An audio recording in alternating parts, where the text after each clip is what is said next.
C'est très émouvant. Vous êtes convaincant, c'est ce qu'ils disent. Il y a des bons retours. Ça va sortir dans 15 jours, hein, le 28 mars, un petit peu plus même. Il y a des bons retours. Oui, les journalistes, les spécialistes du cinéma aiment le film. Bon. Ça, c'est une bonne chose. Mais vous y prêtez attention à ça?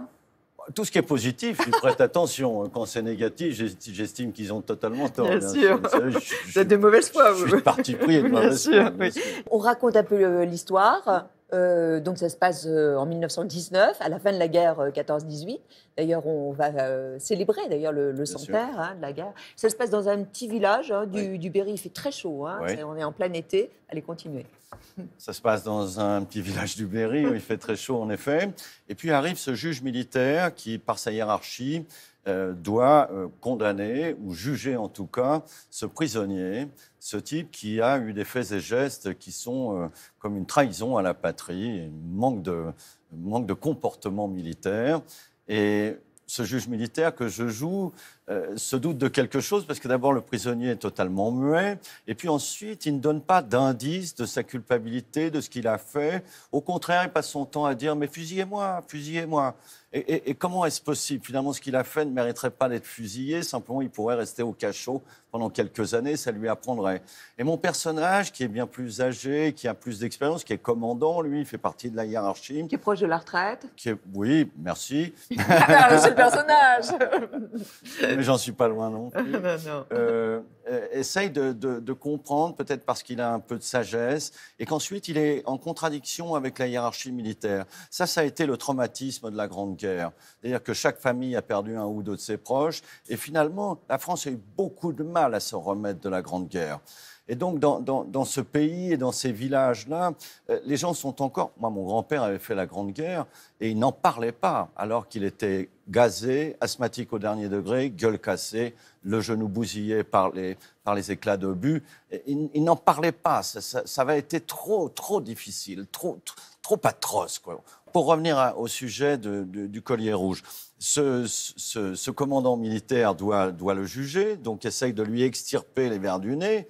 Et puis, comme l'autre ne dit rien, finalement, il va mener sa propre enquête pour essayer de comprendre ses faits et gestes. Parce qu'il est très humain, ce juge. Oui, il est humain. Et puis, comme je vous le disais, il est un peu contre la hiérarchie militaire. Il a vu trop de choses qui n'étaient pas humaines, justement. Trop de choses inhumaines. Voilà. Et puis, bizarrement, il va passer du juge à l'avocat de la défense. C'est-à-dire qu'il va s'intéresser tellement à ce prisonnier qu'il va tenter de trouver les éléments pour prendre cause et effet pour lui. C'est un personnage qui est double comme ça. Ça, c'est pour parler du mien. C'est très intéressant de parler du personnage de Duvauchel, parce que lui, c'est une espèce de rectiligne, d'intègre, de rebelle, de radical, intransigeant, exactement, et qui, lui, a juste décidé, faites votre boulot, condamnez-moi, je m'en fous, je dirai rien de plus. Et puis, il y a un troisième personnage qui est très intéressant. C'est une femme. Ah, il y a le chien aussi. Oui. Alors, j'allais mettre le chien en quatrième, d'abord la femme. C'est vrai qu'il faut se méfier que les femmes ne passent pas après les chiens tout de même. Donc, il y a la femme qui est jouée par Sophie Verbeek, qui est vraiment une actrice dont on va beaucoup entendre parler parce qu'elle est vraiment d'une sensibilité et d'une justesse extraordinaire. Et puis, il y a ce chien. Et là, on a dans le film l'humanité, on a la fraternité, mais on a aussi la fidélité. Et c'est le chien qui joue la fidélité parce qu'il ne cesse d'aboyer, parce qu'il ne peut pas retrouver son maître qui est en prison. Alors, on a ces trois grandes valeurs qui nous manquent un peu aujourd'hui. C'est pour ça que le film est un peu un feel-good film. La bande-annonce. Avant la guerre, j'étais un jeune militaire de carrière idéaliste. L'honneur, la tradition, la patrie. J'y croyais à tout ça. Pourquoi il aboie comme ça, ce chien? C'est le chien du détenu, mon commandant. Allez, debout, Morlac! Je suis le chef d'escadron Lantier du Grèze, chargé de juger votre affaire. Je ne comprends pas qu'un type qui a reçu la Légion d'honneur puisse se rendre coupable de ce qui vous a reproché aujourd'hui. J'imagine que vous étiez ivre. Je n'étais pas saoul et je regrettais rien. Et personne m'obligera à m'excuser. Vous le connaissiez, vous, ce Morlac, avant son coup d'éclat? Un drôle de type. Quand je l'ai vu passer le 14 juillet avec son chien, j'étais loin de me douter de la suite. Vous avez créé avec cette bête une relation de compagnon d'armes. Je veux pas que vous écriviez ça, c'est faux. Ce que j'ai fait, c'est contre les profiteurs qu'on voit les autres se faire tuer à leur place. Pour ça, il faudrait qu'il s'excuse. Et il refuse. Insulter la nation, c'est inacceptable. Je vais beaucoup trop donner à la nation. On dirait qu'il s'obstine à vouloir être condamné. Je vous en supplie, monsieur. Dites-lui qu'il revienne, son fils et moi, on l'attend. L'héroïsme, la bravoure, le patriotisme. Il y a encore des malheureux qui croient en ces conneries. La justice est là pour protéger la société. La protéger de qui? Qui est coupable? Qui est innocent? S'il condamne ce gars-là, il fait une grande injustice.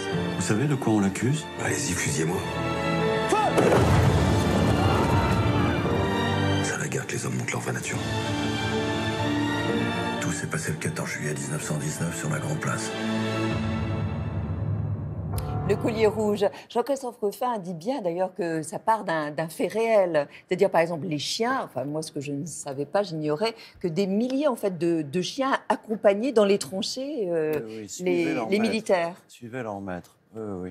Cet rapport aux fidélités, il n'y a que les bêtes pour l'avoir d'une manière aussi exacerbée. C'est très touchant. On en a bavé avec le chien. C'est pas très facile de tourner avec un chien. Surtout qui dit chien dit 2 ou 3 maîtres chiens, quoi. Qui s'énerve parce que le chien ne tempère pas, quoi. Donc c'est pas si simple. C'était surtout difficile pour le metteur en scène, qui évidemment était obligé. Des beaucerons. Oui, un beauceron. Très beau chien. Mastoc. C'est vrai qu'il y a aussi une histoire d'amour. Alors, on divulgue pas évidemment les choses parce qu'il y a une sorte de petit suspense. Hein. On va comprendre pourquoi, en fait. Donc, le personnage de Nicolas Duvauchel refuse, en fait, cette Légion d'honneur. Et vous, quelle est votre opinion sur l'armée ? Vous avez connu, vous avez fait un service militaire Non, j'étais exempté, mais depuis j'ai vieilli, je trouve que les militaires, les flics, les policiers sont des gens qui font passer la vie des autres avant la leur, donc j'ai beaucoup de respect pour eux, et ce sont eux les héros.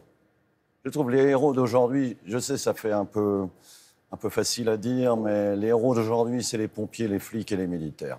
Les chirurgiens aussi. Vous, la justice, puisqu'on parle énormément de justice, puisque vous incarnez le rôle d'un juge, elle représente quoi, la justice ? Elle vous paraît juste ? Non, par définition, c'est l'injustice qui triomphe. La justice, c'est un rêve. C'est un leurre, presque. Vous en avez peur, vous ? Non, parce que moi, je me tiens à carreau, mais je pourrais en avoir peur pour les autres, pour les miens. Vous êtes légaliste ? Oui, bien sûr. J'ai l'âge pour... Mais il y a une anecdote qui me plaît beaucoup, c'est François Truffaut qui engueulait, quand une de ses filles, il avait 2 filles, une de ses filles faisait une bêtise, il engueulait l'autre, pour leur prouver que la justice n'existait pas. Voilà, c'est une manière d'élever les enfants en disant, si tu crois à la justice, tu vas te prendre les pieds dans le tapis très rapidement. Pourquoi ? Parce que la justice, elle est toujours subjective. Ensuite, dépend aussi beaucoup de l'avocat de la défense, si vous avez un grand avocat ou un petit avocat. Donc tout ça est très délicat. Hein. La Légion d'honneur, c'est vrai que vous l'avez refusée ? Oui, on m'a dit qu'on allait me faire en sorte que je puisse l'avoir. Sans l'avoir demandé, hein, puisqu'on l'attend pas, en définitive. Mais je pense que ce n'est pas pour moi. Même chevalier des arts et lettres et tout ça, ce n'est pas pour moi. Moi, je veux continuer à être dans le contre-pouvoir. C'est ça, mon job. Pourquoi dites-vous que vous auriez rêvé d'être Bachung ? Parce que... D'abord, cette rébellion me plaît bien et surtout que je trouve que c'est un poète, grâce à son parolier. Vraiment, c'est extraordinaire ce qu'il chante. Bachung, Sting, c'est vraiment là aussi des grands bonshommes. On va le recevoir bientôt, Sting. Ah, formidable. On va vous faire passer un test pour juger vos connaissances musicales. Ah merde. Ouais.